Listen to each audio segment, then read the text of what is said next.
My name is Maeve Arden, 33 years old. The rosemary keeps catching on my fingertips, tiny green needles perfuming the air as I tuck the last sprigs around the turkey. The bird glistens with lacquered skin, bronze the way my grandmother taught me, brush, rest, brush again, patience turned into flavor. The silver tray is so polished, it throws my face back at me in a warped mirror. Cheeks flushed, hair pinned, a woman who knows how to run 1,000 moving parts and make it look effortless. From the dining room, my mother's voice floats in like a ribbon pulled tight. "This is our Melissa," she trills, honey poured over fine china. "The family's pride and joy. She's handling public relations for Bloomfield Industries now. Senior position, you know, only 29 and already making waves." A low murmur of appreciation answers her, the Connecticut chorus of old money, old favors. I can pick out the dry baritone of Senator Williams, the brittle clink of Waterford Crystal, the laugh that belongs to someone who never has to ask the price. The swinging door breathes with their conversations. Inhale, exhale, and every exhale seems to say, "Not you." I steady the tray, square my shoulders, and push through. The chandelier scatters light across the table like diamonds on snow. Wedgwood plates, sterling cutlery, napkins folded into swans, because once upon a time I thought they would love beauty if I made enough of it. 12 faces turn toward me, or rather, toward what I carry. My mother's smile tightens with performative warmth. "Here she is now," Evelyn announces. "At least Maeve is useful for something." A laugh ripples, too polite to be obvious, too loud to be kind. I set the turkey in the center of the table, anchoring it among the gleam and polish and expectation. My sister sits at the far end beside the senator, her blonde hair catching the chandelier's fire, her hand hovering at her throat in the practiced gesture of a woman accustomed to attention. "PR is all about narrative," Melissa says, and the senator's wife leans closer like she's tasting dessert before it's served. "The cranberry sauce is my grandmother's recipe," I manage, and my voice surprises me by holding steady. "Orange peel, a little clove." My mother flutters a hand. Maeve always did have a knack for following instructions. I swallow the heat pushing up my throat and turn the carve to my father. Richard Hale is still tall, even with the stoop of age, his hair silver, his expression neutral to the point of erasure. He pours himself wine with the deliberation of a man who learned long ago to survive dinner tables by appearing not to take sides. "Looks excellent," he says quietly, as if excellence were a weather pattern none of us control. There's a place card at the seat nearest the kitchen door. It says my name in my mother's looping script, as though I need reminding which chair is mine. I do not sit. I move. I serve. I am efficient. I am what I have been trained to be in this house. Invisible labor, visible result. I glide through conversation the way I do at my events, refilling glasses, anticipating needs, slipping into the silence before it becomes discomfort. The difference is that strangers pay me for it and sometimes thank me. Family assumes. I am 33 years old. In the last 2 years, I have coordinated a presidential fundraiser, a film premiere in a tropical storm, and a hospital gala that cleared 7 figures for pediatric oncology. In the last 2 hours, I basted a turkey and bit my tongue so hard it will bruise. "Tell me," Senator Williams says to Melissa, "how do you manage a narrative in a crisis?" "Oh, it's about control," she smiles. "Who speaks, when, and with what authority?" I'm close enough to catch the glint in her eye when she says authority. Close enough to see the way my mother's lips soften when the praise moves toward her younger daughter, as if heat seeks heat. I set down a platter of roasted carrots, hands moving on their own while my mind travels the tightrope it always walks in this house. Balance between being good and being gone. "Your other daughter?" someone asks, a guest with diamond earrings like fallen stars. "And what does she do?" There is the briefest pause. My mother is an artist with pauses. "Maeve is around somewhere," she says. "She's quite handy in the kitchen." The words thud into me with a familiar dullness. 15 years since I incorporated Arden & Co. events. 15 years building a reputation out of crisis management and quiet miracles. 15 years of watching Melissa unwrap adoration like a habit and me untying aprons. I think of my office in the city, the slate wall where we wrote Q1 targets in chalk, the way Elizabeth's eyes shone last week when we signed the preliminary agreement for Horizon Resort's national rebrand. "They never saw you coming," she'd said, her tone equal parts awe and mischief. We laughed in the elevator all the way to the lobby, the kind of laugh that loosens your ribs. If tonight is narrative, then my mother is not the only one who understands control. The senator's wife catches my eye as I pour her water. She offers a small, sympathetic smile that lands like a bandage on a bruise you're pretending not to have. I nod, professional. Elizabeth would be furious for me if she were here. James would shake his head and say numbers speak louder than rooms like this. But Elizabeth is at her sister's in Nyack, and James is somewhere with his grandchildren trying to assemble a spaceship out of cardboard and ambition. I am here alone, which is exactly how this house operates best. One woman against a system built to make her doubt the definition of worth. "Dessert," my mother says to me, not a question. The senator is waiting. I glance toward the sideboard where pies and trifles line up like soldiers. Pumpkin, pecan, chocolate truffle tart with orange zest and sea salt. The one recipe my mother pretends to love because guests request it by name. The kitchen calls to me like a sanctuary I might mistake for a cell. I remove my apron, not enough to be defiant, just enough to breathe. "I need a moment," I say. Evelyn's eyes narrow a fraction. "Don't be dramatic, Maeve. This is what you're good at." My father appears in the doorway as if summoned by the tension. He looks past me to the pies. "Is there a problem?" "None at all," my mother answers. "Maeve is having one of her moments." I'm not having a moment. The thought lands with such clarity that I hear its edges. I am having an awakening.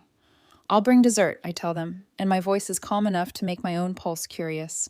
Back in the kitchen, the marble is cool beneath my palms. Outside, snow has begun to lay a lace of frost across the estate, each flake caught by the floodlights like confetti from a world that claps for me elsewhere. I stare at the trifles and see not layers of custard and sponge, but an inventory of my compromises. I remember the first Christmas dinner I cooked here. 18, newly accepted to culinary school. The wrong decision in the right life. I remember calling my grandmother from the pantry, whispering instructions, crying because the lamb was overcooked, and I thought I had ruined my chance to be loved. She told me to make a sauce and to stop mistaking hunger for affection. My phone buzzes on the counter, a text from Elizabeth. "You alive? Need extraction?" There is an inside joke stitched into those words, an escape route we invented years ago and use only when the oxygen drops. I don't write back yet. I lift the trifle spoon. In the other room, my mother is curating introductions, like a museum docent of legacy. "The Hendersons," she purrs. "The Williamsons." Names that once made me feel small now feel like ledger entries and leverage points. The Henderson daughter is in legal at Horizon. I file the coincidence away, only it doesn't feel like coincidence, not anymore. Lately, I have noticed how clients get skittish the week after family gatherings, how a health inspector appeared an hour before the governor's fundraiser last spring because of an anonymous tip, how Melissa started swinging by my office to say hi on the exact days I signed new contracts. The spoon sinks into velvet custard. I hold it in the air until my hand stills. "Authority," Melissa said. "Control. Narratives." I think about the Horizon contract and the way my mother's smile tightened when I mentioned it last month. I think about the country club reading room where my family whispers strategy like grace. A prickling at the base of my neck says I already know more than I have admitted to myself. It says their dismissals have always been active verbs. It says I have confused their silence with absence. "Maeve," my mother's voice knifes through the door, sweet at the edges, sharp at the center. "The senator doesn't have all night." "I'm coming," I answer, and the words feel like walking to the edge of a cliff to see what the view looks like without deciding whether to jump. I arrange the desserts on a silver trolley and roll it forward, composing my face the way I compose event timelines. No gaps, no drops. As the door swings open, conversation halts for the length of a heartbeat and then resumes, louder. I serve with professional grace, and people who would never hire me to pour water thank me for doing it here. When the final plate leaves my hand, I meet Melissa's eyes across the length of polished wood and crystal. There is a glimmer there I cannot name, satisfaction or challenge or simple reflection, but it catches like glass in the gut. My phone buzzes again in my pocket. Elizabeth's code. Horizon. Okay? I breathe once, slow. My mother leans toward the senator, her bracelet chiming like a clock. Isn't it a marvel, she says, how well things turn out when everyone knows their place? It lands like a line in a script I have performed too many times. I let the silence stretch inside me until it is a room with windows. I look out of it and see the driveway, the snow, the city beyond it, where my name means something that does not require apology. I see the club where whispers grow legs. I see a boardroom where documents speak louder than mothers. I smile. Not the practiced event smile that greases gears, but the small, private curve that tastes like decision. I don't give it to anyone. I keep it. I carry plates back to the kitchen. I text Elizabeth 3 words. Stand by for signal. In the din behind me, laughter skates along crystal. In front of me, the marble waits, cold and clean. I rest my palms on it, feel the steadiness travel up my arms, and let the rebellion I've kept folded like a linen napkin unfurl in the quiet. Just a moment, I whisper to no one at all, and in that moment, I begin to choose myself. The snow on the windshield blurs into streaks as Elizabeth's car glides down the dark Connecticut road. I sit rigid in the passenger seat, my purse clutched too tightly in my lap, pulse still echoing with the dinner I fled. The house behind me burns in my mind like a lantern that never warms. Elizabeth glances sideways, auburn hair tucked behind her ear, her voice careful. Same as last year? Worse, I murmur. She doesn't press. She never does. That's what makes her the only person I trust in moments like this. She just drives, heater humming, until the ache in my chest breaks into words. They know exactly what I do for a living, Liz. They just choose not to see it. Elizabeth exhales slowly, nodding like she's filing the sentence away. Then maybe it's time you stop waiting for them to see. Her words sting, not because they're cruel, but because they're true. I watch the blur of lights outside, each one reminding me of something I built without them. Fundraisers that saved lives, galas that raised fortunes, clients who believed in me. I think about the Horizon contract, the national rebrand that could take Aurora events global. If I win it, my company will step onto a stage my family can't ignore. Yet tonight proved even that might not be enough for them. We ride in silence until Manhattan's skyline cuts into the horizon, jagged with light. Elizabeth pulls up to my brownstone office, the place where I spend more hours than my own apartment. You don't have to go back there, she says softly. Not unless you want to. I close my eyes, the image of my mother's dismissive wave still burning. This was the last time, I whisper. The words taste different, final. Inside, the office smells like paper and lemon cleaner. My assistant left the holiday poinsettia on my desk, its red bracts bright against the gray. I sit in the leather chair, exhaling for what feels like the first time tonight. Elizabeth perches on the edge of the desk, folding her arms. They'll never give you approval, Maeve, you know that. But I keep asking for it anyway, I admit, fingers tightening on the armrest, like a child begging at a locked door. She leans closer, eyes fierce. You're not a child. You're the woman they can't control. The sentence roots in me like a spark in dry tinder. For a second, I see my mother's narrowed eyes. When I remove my apron, Melissa's little smirk across the table, my father's silence heavy as stone. Their control only works if I keep standing in their kitchen. Elizabeth straightens, voice gentler now. The Horizon contract is your proof. Once that's signed, no one, not even Evelyn Hale, can rewrite your story. I nod, though a part of me still wonders, what if they try? The next morning, pale winter sun filters through my blinds. I brew strong coffee, stare at the Horizon files, stacked like fortresses on my desk. Every detail matters. Vendor logistics, city permits, marketing synergy. I run my fingers across the embossed portfolio cover.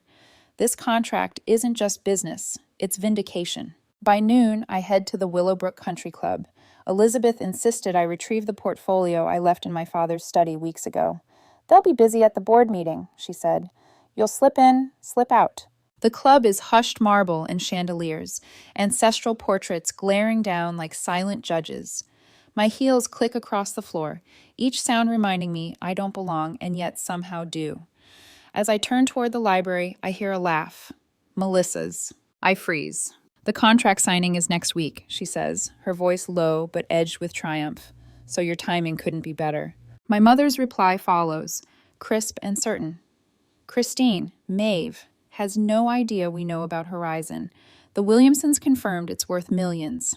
My pulse hammers. I edge closer, pressing against the cold wood paneling near the cracked door. Keep your voice down, my father mutters. No one's here, Melissa dismisses, the same arrogance she used on every high school teacher who dared give her less than an A. Besides, who cares about Maeve's little catering business?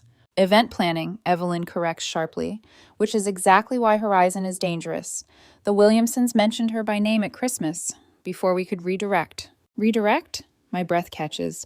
I've been calling her vendors for months, Melissa continues, dropping hints about financial instability. Most of them were receptive, especially once I mentioned my PR expertise. The air leaves my lungs in a single rush. Months.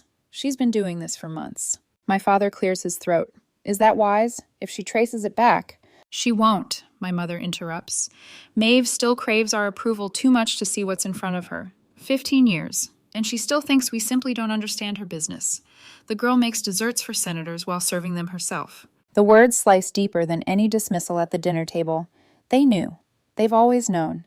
And the belittling wasn't ignorance, it was strategy. I grip the wall to keep from stumbling, every family slight reassembling in my mind with terrible clarity. Clients lost after family holidays. Vendors suddenly backing out. Anonymous tips before major events. None of it was bad luck. It was sabotage. My own blood-weaving snares while smiling across dinner tables. A rustle of papers inside, my mother again. If Horizon goes through, she'll outshine Melissa. That cannot happen. Don't worry, Melissa says, voice gleaming. I've already planted seeds with 3 executives. Enough doubt about Aurora's capacity. They'll revisit before signing. I stumble backward into the shadow of a fern, my heart pounding so loud I fear it will give me away. Their voices fade as they gather papers, oblivious to the daughter just outside the door, listening to her life recalibrate into betrayal. I stay hidden until the corridor empties, until I can breathe again without choking. My hands shake as I clutch my phone, thumbs hovering. Call Elizabeth? Confront them now? No, not yet. Instead, I walk quickly out of the club, snow crunching beneath my heels. Every breath crystallizes in the frigid air, but inside me, something burns. A realization sharp enough to cut. My family hasn't been blind to my success. They've been dismantling it piece by piece. And if they are this desperate now, on the eve of Horizon, then they are terrified. I lift my chin, square my shoulders against the cold, and whisper to myself, then let them be terrified. Because I am done being their kitchen help. Elizabeth is waiting in the glass-walled conference room when I storm into Aurora Events, snow still clinging to my coat. Her eyes widen at the sight of me, cheeks flushed, hands trembling around the folder I ripped from my father's study on my way out of Willowbrook. They know, I blurt, dropping into a chair. My voice cracks, not with weakness, but with the weight of revelation. They've known for years, and they've been sabotaging us. Melissa, my parents, all of them. Elizabeth doesn't gasp. She doesn't even look surprised. Instead, she slides her laptop across the table, a folder already open on the screen. Its title chills me. Family Incidents. I've been documenting patterns for months, she says quietly. Vendors backing out right after you mentioned them at dinners. Health inspectors arriving days after family parties. Clients suddenly reconsidering, always after a holiday. She taps the spreadsheet. I needed you to see it yourself before I showed you. My throat tightens. Proof. Cold, organized proof that every disappointment I chalked up to bad luck was a blade in the dark, held by people I once called family. The door opens. James Wilson, our CFO, strides in with his ever-present briefcase. At 61, he's steady as stone. His silver hair always a little unruly, his voice grounded. I ran the numbers you asked for, he begins, then stops at the look on my face. She knows, Elizabeth tells him. James sets the case on the table, flips it open, and withdraws a color-coded chart.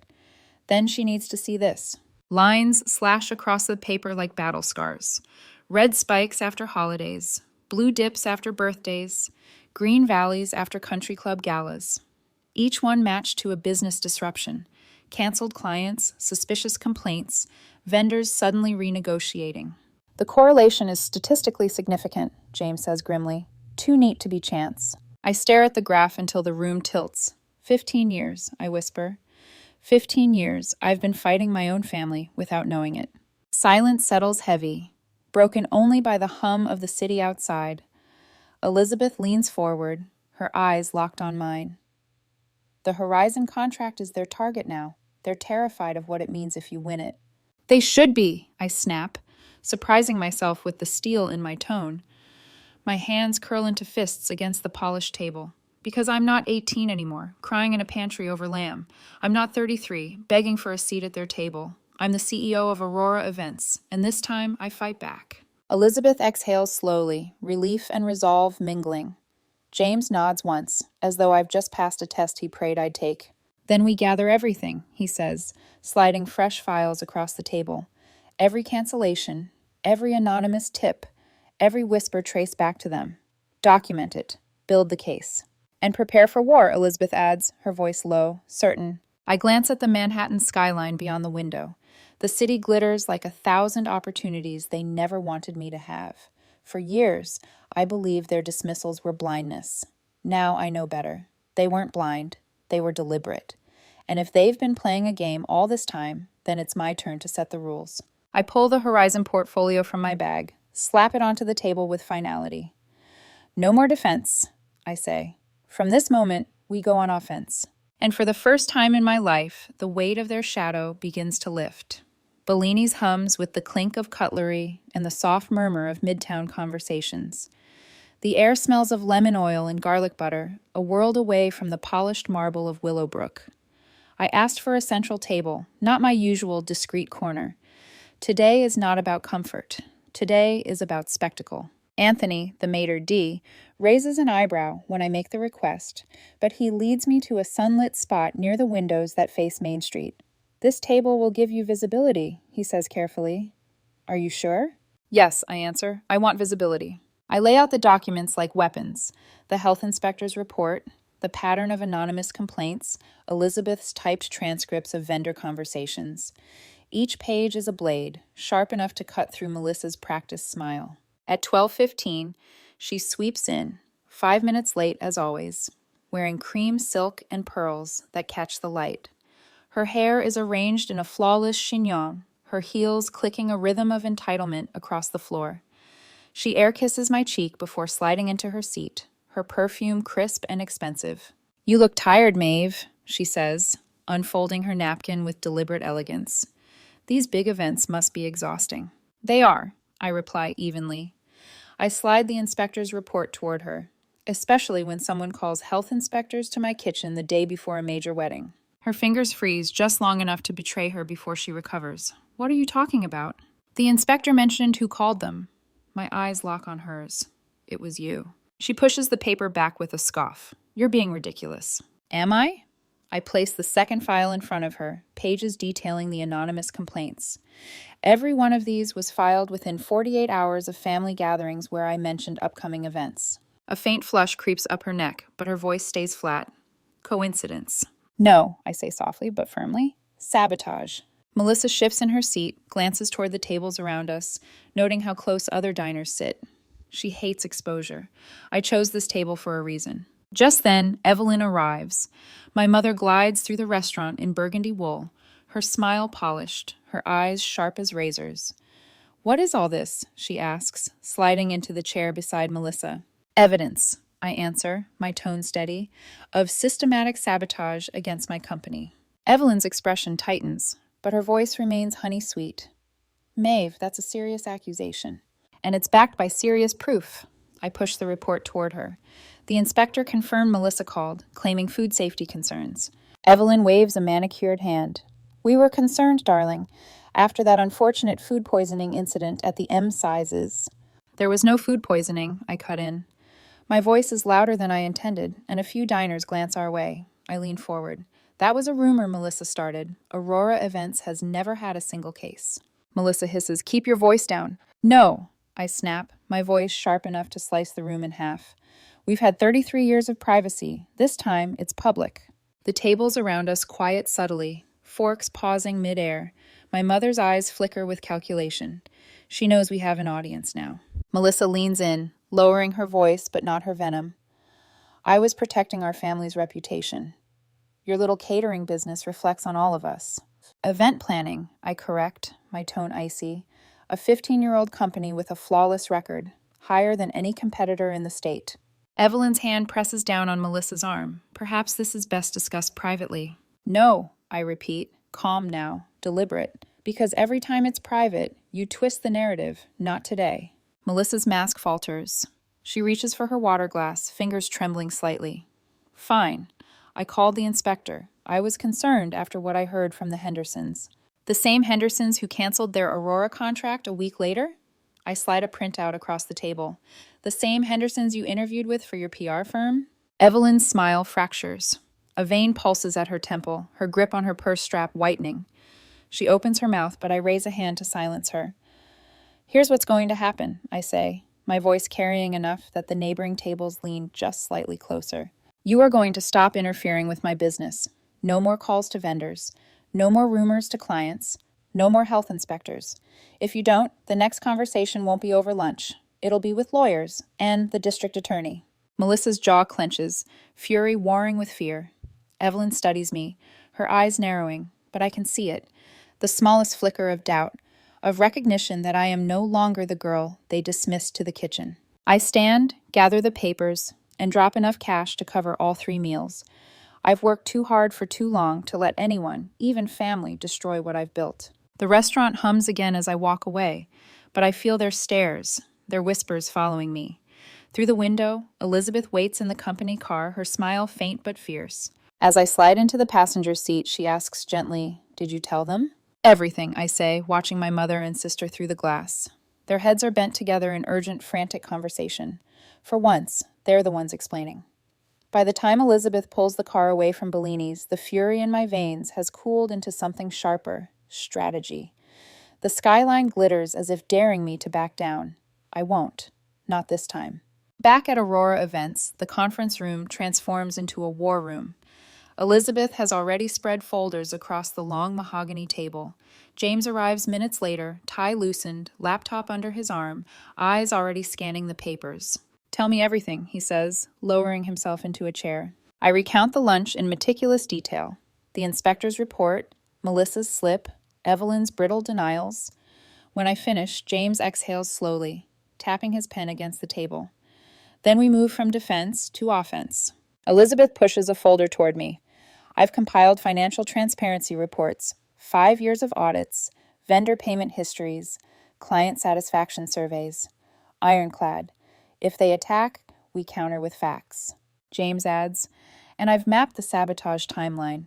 Every contract loss, every anonymous complaint, cross-referenced with family interactions. It's damning, Maeve.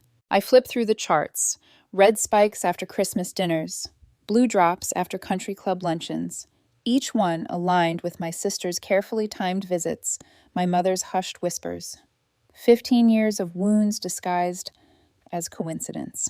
They won't stop, I murmur. Not until they've destroyed Horizon. Elizabeth's jaw tightens. Then we protect Horizon like our lives depend on it. The hours blur. We draft contingency plans for every possible angle of attack. Financial stability, vendor reliability, even my leadership credibility. James insists on triple backing every number with certified documents. Elizabeth prepares client testimonials, each one a dagger of truth to pierce rumor. Near midnight, Elizabeth sets her tablet down, exhaustion softening her face. They've already escalated, Maeve. Hiring Victoria Foster proves it. The name makes me stiffen. Foster, the PR shark, who once tried to blackmail Aurora into hiring her unqualified daughter. The lawsuit failed, but her grudge lived on. James looks grim. With Foster feeding them tactics, they'll strike harder. She knows where the pressure points are. I pace the room, my reflection in the glass wall. A stranger, jaw tight, shoulders squared, eyes blazing. If they want a war, I say slowly, then we'll give them one, but we'll fight it on our terms. Elizabeth leans forward. Which are? Transparency, evidence, integrity. We don't just defend Aurora, we prove beyond doubt that we are stronger than their lies.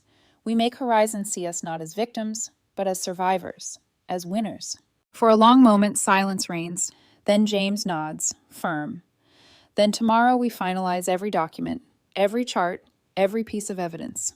Elizabeth's voice drops to a whisper, but it carries the weight of a vow. They underestimated you for years. This time, they'll see the real Maeve. I press my palms against the cool tabletop, feeling steadiness flow into me. My mother may own dining rooms filled with senators. My sister may own gossip with teeth. But I own something they never understood. Resilience built in silence, sharpened by rejection, unstoppable now that it's awake. I straighten, look them both in the eye. We're not just defending Horizon, I say. We're defending Aurora from the people who should have defended me. And for the first time, I see it reflected back in their faces. Not pity, not sympathy, respect. Outside, the city never sleeps. Neither will I, not until this war is won. The Horizon boardroom smells of polished wood and tension. 20 executives sit in tailored silence, the Manhattan skyline blazing behind them like judgment. At the head of the room, Gregory Townsend, Horizon's CEO, gestures to a chair. Miss Arden, thank you for joining us. I walk in flanked by Elizabeth and James, each carrying portfolios thick enough to crush lies.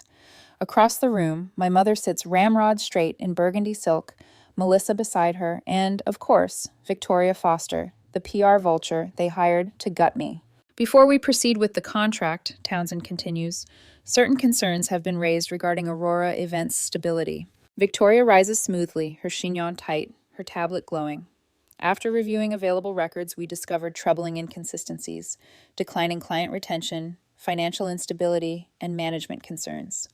Charts flash onto the screen, doctored graphs designed to twist my company into fragility. Melissa glances at me, smug. My mother folds her hands as if in prayer. My father avoids my eyes altogether. I wait until Victoria finishes, then stand. Mr. Townsend, I say evenly, Aurora has nothing to hide, which is why I've brought certified audits from 2 independent firms. I slide a USB toward Horizon's tech director. 5 years of financial records, flawless vendor payments, client satisfaction scores. James distributes folders down the table. His voice, calm and commanding, cuts through the hush. Our retention rate is 87% over 5 years, well above the industry average of 62%. Revenue growth? Double digits, 5 consecutive years. Every claim Foster presented is selective misrepresentation. Victoria bristles. Those numbers don't account for a... Enough, Townsend says, already frowning at the documents. Elizabeth steps forward, tapping her tablet. A timeline appears on the main screen, marked with red flags. What you are seeing, she explains, is not instability within Aurora, but deliberate interference from external parties. Every anonymous complaint, every sudden vendor withdrawal, each one correlates with specific family interactions. The word family hangs like a blade in the air. I meet Townsend's gaze. This isn't business oversight. This is sabotage. Coordinated, intentional, personal. Gasps ripple around the table. My mother's smile falters for the first time. Melissa's knuckles whiten around her water glass. Preposterous, Evelyn snaps. We merely express concern. James interrupts smoothly. Then perhaps you can explain why calls to our vendors trace back to your home phone. He slides phone records forward. Or why Melissa emailed Foster weeks ago, specifically mentioning Horizon. The room tilts. For once, it isn't me losing balance. It's them. Townsend leans back, steepling his fingers. Miss Foster, were you aware of your client's personal ties to Miss Arden? Victoria hesitates. Too long. I was approached as a consultant. By Melissa Hale, Elizabeth cuts in, producing the email chain. The projector magnifies Melissa's name in bold. The board murmurs. Townsend's expression hardens. Miss Arden, continue. I let years of silence break all at once. Aurora has coordinated presidential fundraisers, celebrity galas, corporate rebrands. 15 years of excellence. Every setback we suffered wasn't incompetence, it was sabotage by my own family. Melissa shoots to her feet, voice shaking. This is an ambush! No, Townsend says coldly. This is evidence. Executives nod, flipping through certified audits, testimonials, timelines. The tide shifts. My mother sees it, her posture stiffening into brittle pride. I press the final blow across the table. The health inspector's report, naming Melissa as the anonymous caller. This is what family loyalty looks like in my house, I say quietly. The silence afterward is louder than any accusation. Townsend clears his throat. The Horizon Board will deliberate. Miss Arden, thank you for your transparency. Miss Hale, Miss Foster, any further interference will be considered legal obstruction. Melissa collapses back into her chair. Evelyn's lips part as if to protest, then seal tight. My father stares at the table, the weight of shame bending him smaller. Elizabeth squeezes my hand under the table. James sits taller, a rare smile flickering. For the first time in years, I am not the daughter explaining. I am the CEO commanding. The waiting area outside Horizon's boardroom feels colder than the Manhattan streets. Elizabeth sits close enough that our shoulders touch, her calm a lifeline. James paces, muttering numbers under his breath like incantations. I clasp my hands in my lap to still their trembling. 15 years of building Aurora, 15 years of swallowing my family's dismissals, all of it now balanced on the other side of that door. 30 minutes crawl by like hours. At last, Townsend opens the door. Miss Arden, please join us. We rise together. My pulse hammers, but my steps are steady. Inside, the long mahogany table gleams under recessed lights. My family's chairs are empty. They left. Cowards. Townsend clears his throat. After reviewing the evidence, the board has reached a unanimous decision. Horizon Resorts is awarding Aurora Events the national rebrand contract. The words crash into me with such force I almost sway. Elizabeth's hand finds mine beneath the table. James exhales audibly, relief etched in every line of his face. But Townsend isn't finished. Furthermore, we'd like to expand the partnership. Aurora will become Horizon's exclusive event partner worldwide. My breath catches, not just vindication, ascension. Applause breaks around the table. Executives shake my hand, voices congratulating, eyes impressed. I thank them. My voice steady, though my chest burns with a mix of triumph and grief. Triumph, because I won. Grief, because it took exposing my family to be seen.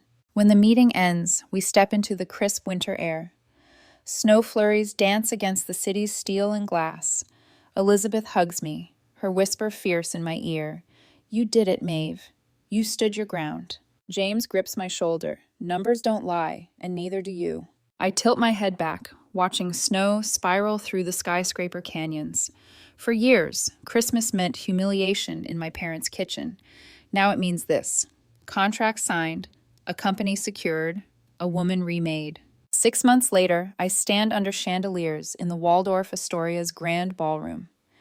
A crystal award gleams in my hands, prisms scattering across the applauding crowd. Success requires both talent and boundaries, I say into the microphone. The Aurora Foundation exists to support women whose families don't recognize their vision. Elizabeth beams from the front table. James nods proudly beside her. Around us, industry leaders rise in ovation. From the corner of my eye, I see them, my parents and Melissa, standing awkwardly near the entrance. Invitations sent out of courtesy, not expectation. My mother's perfect posture trembles at the edges. My father shifts uncomfortably, older somehow.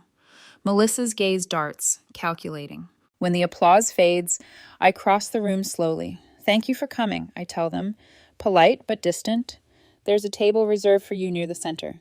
Melissa studies me as though I'm a stranger. Your speech was impressive, she admits. I smile faintly. Thank you.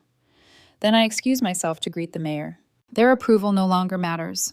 The foundation, the contracts, the people who believed in me, this is the family I chose. Later, as Elizabeth loops her arm through mine and we step into the falling snow, she murmurs, next year's gala will be even bigger. With even more success stories to celebrate, I reply. For the first time in my life, Christmas holds no dread, only possibility. The snow that December night fell in hushed sheets, coating the city in quiet brilliance. 6 months had passed since Horizon's boardroom showdown, and in those months, Aurora Events had become something far larger than I once dared to imagine. Revenue up 35%. New offices opening in Miami and Denver. My foundation lifting 3 women into businesses their own families had tried to bury. But success is a strange companion. It fills the void, yet leaves shadows where love should have been. At the gala's end, As guests drifted toward chauffeured cars, I spotted them. My parents, standing near the exit like statues misplaced in a temple not theirs. My mother's crimson lipstick couldn't mask the fine cracks at the corners of her mouth. My father's posture, once towering, bent slightly as if carrying weight no portfolio could offset. Melissa lingered beside them, clutching her designer bag like a shield. I approached slowly, champagne glass still in hand. Evelyn cleared her throat. "Maeve, your grandmother would have been proud." The words landed heavy, not praise, not apology, an invocation of the only family member who'd ever seen me clearly. "She taught me that talent deserves respect," I answered evenly, something I intend to pass on. For once, neither of them replied. The silence was louder than their dismissals had ever been. Elizabeth appeared at my side, slipping a discreet hand through the crook of my arm. "The car's ready," she murmured. Behind her, James lingered, his expression proud but protective. My real family. I gave my parents one last look, then turned away. 1 year later, the Waldorf chandeliers glowed again, but this time for the Aurora Foundation's annual report. Photographs lined the glossy pages. A bakery in Brooklyn, a floral studio in Queens, an event agency in Boston. Women who once whispered dreams now stood tall with storefronts, employees, and ledgers full of promise. "They dismissed you too?" I asked one of them, a woman named Samantha who had been told by her father to find a practical job. She laughed, eyes wet. "He said flowers were a hobby, not a business." I touched her shoulder. "Then prove him wrong. Respect isn't earned through their approval, it's demanded through your persistence." Later that night, snow again painted the city white. Elizabeth and I walked arm in arm to the waiting car, the award in my hand catching light from the street lamps. She smiled. "From the kitchen help to this. You've rewritten the story." "No," I corrected softly, watching flakes settle on her hair. "I just stopped letting them write it for me." For the first time in 33 Christmases, I no longer carried the ache of needing to be seen. I carried only the certainty of what I'd built, who I'd chosen, and the future waiting ahead. And this time, the silence of falling snow felt like victory. The year after Horizon, December arrived, not with dread, but with anticipation. Aurora's headquarters glowed with garlands strung across glass walls, employees laughing as caterers served a feast I hadn't cooked, for once. No kitchen exile, no mother's dismissive smile, only genuine celebration. Elizabeth raised a glass from the center of the room, to Maeve, who built Aurora with integrity when others tried to tear it down. Applause thundered, louder than any applause I'd ever craved from family dinners. Later, when the guests trickled out into the snowy streets, James approached me, leather briefcase in hand, his eyes softer than usual. "You've made Aurora untouchable," he said. "But more than that, you've made it yours." I nodded, the truth settling deep. Untouchable. Mine. The following week, the Aurora Foundation hosted its first winter showcase. Women I'd mentored stood proudly beside displays of their businesses, shelves of fresh bread, cascading floral arrangements, portfolios of design work. Their voices brimmed with the fire of recognition finally earned. One of them asked me quietly, "What do you do when the people you love most are the ones holding you back?" I paused, the question slicing through me like memory. "You build anyway," I said gently, "and you let your success become the answer they can't argue with." At the gala's close, I spotted them again, my parents standing stiff near the entrance, invitations clutched like they were unsure how they'd been allowed inside. Melissa lingered in the shadows, her perfect smile dimmed. My father stepped forward first. "Your grandmother would have been proud," he repeated, the same words from months ago, but this time his voice trembled with something that sounded like regret. I studied him for a long moment. "She always believed in more than my cooking," I replied. "She believed in me." Evelyn's lips parted, but no words came. Perhaps for the first time there was nothing left for her to dismiss. Outside, snow fell in delicate spirals, the city glowing beneath it. Elizabeth linked her arm with mine, her warmth grounding me. "Next year will be bigger," she murmured, smiling up at the flurries. "With more women rising," I agreed. I lifted my face to the snow and let it melt against my skin. For the first time in my life, winter didn't feel like a cold exile. It felt like promise. The kitchen daughter was gone. The CEO remained. And I would never again mistake silence for love.